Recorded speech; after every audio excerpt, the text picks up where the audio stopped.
रात होते ही मुंबई में देखिए क्या हो रहा है। मुंबई रेड लाइट एरिया नाम तो आपने सुना ही होगा।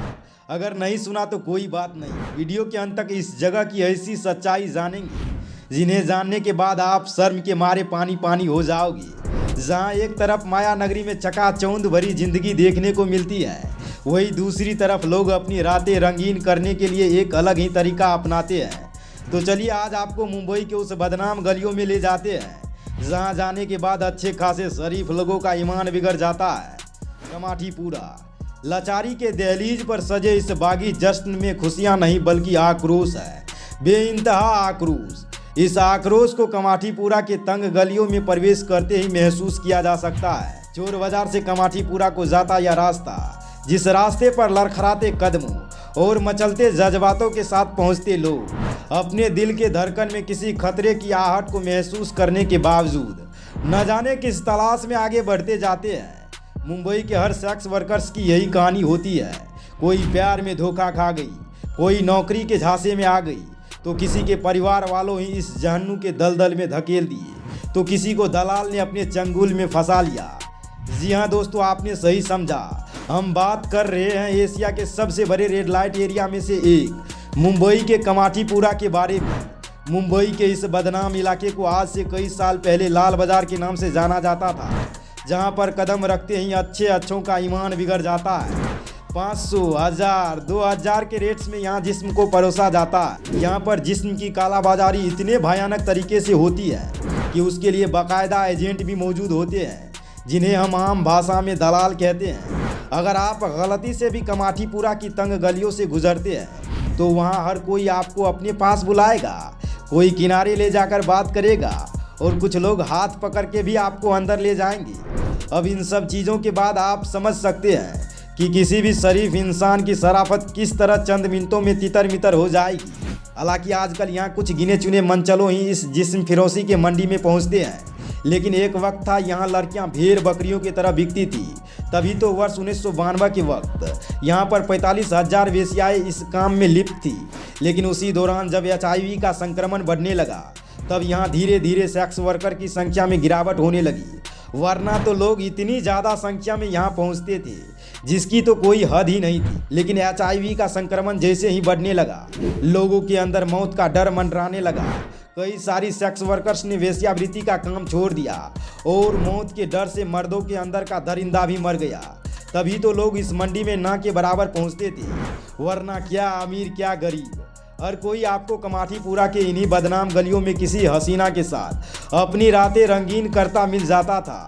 और उस समय डॉन वगैरह भी खूब हुआ करते थे। मुंबई में उनमें से अधिकतर डॉन की रात इसी रेड लाइट एरिया में बीतती थी। लेकिन संक्रमण ने सभी के दिमाग ठिकाने लगा दिए और यही वजह है कि 2009 में यहाँ पर काम करने वाली वेश्याओं की गिनती 45,000 से डायरेक्ट 1600 पर पहुँच गई।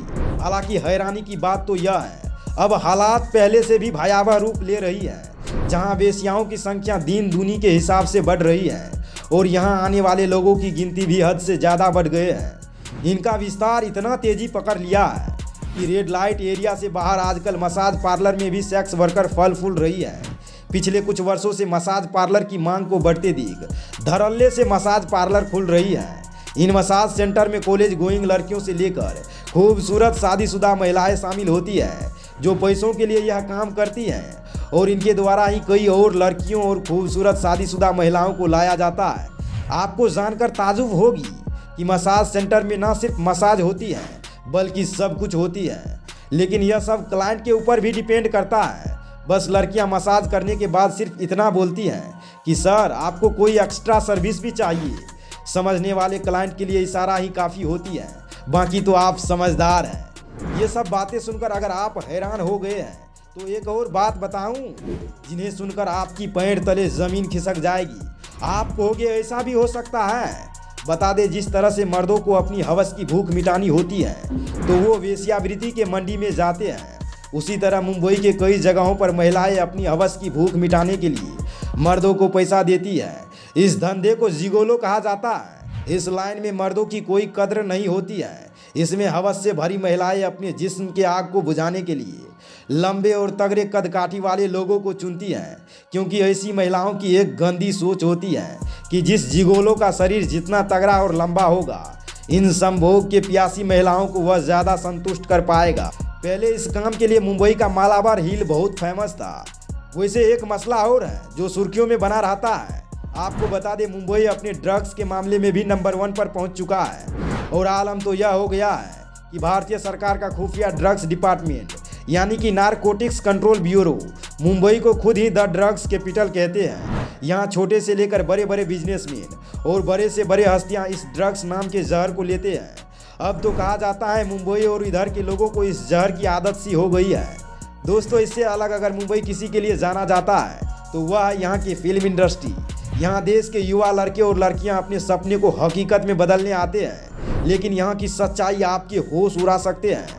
यहाँ लाखों की संख्या में लड़के और लड़कियाँ ट्रेनें भर भर के अपने सपनों को लेकर आते हैं, लेकिन काम न मिलने की वजह से वह बर्बाद हो जाते हैं और जैसे ही आए थे वैसे ही ट्रेन भर भर के अपने शहर लौट जाते हैं और जो रह जाते हैं उनमें से भी इक्के दुक्के ही अपने सपने को हकीकत में बदलते हैं। आजकल फिल्मों में लोगों को न सिर्फ लूटा जाता है बल्कि खूबसूरत लड़कियों को काम दिलाने का लोभ देकर उनके साथ जबरन संबंध बनाते हैं। भारतीय फिल्म इंडस्ट्री शुरू से ही बदनाम है, लेकिन दुख की बात तो यह है कि इस तरह के कारनामे मुंबई में अब नॉर्मल हो गया है, जो कि कुछ वर्षों से हद से ज़्यादा बढ़ गए हैं।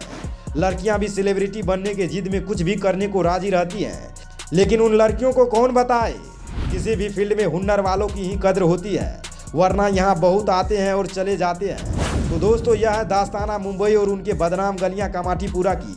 जानकारी पसंद आए तो लाइक बटन दबाते हुए अपने दोस्तों के साथ शेयर जरूर करें। इस वीडियो को देखकर आपका क्या राय है कमेंट में लिख कर छोड़ दीजिए, बाकी हम देख लेंगे। अगर अभी तक हमारे चैनल को सब्सक्राइब नहीं किए हैं तो भैया सब्सक्राइब कर लीजिए और बेल आइकन के घंटी को बजाना मत भूलिएगा। धन्यवाद।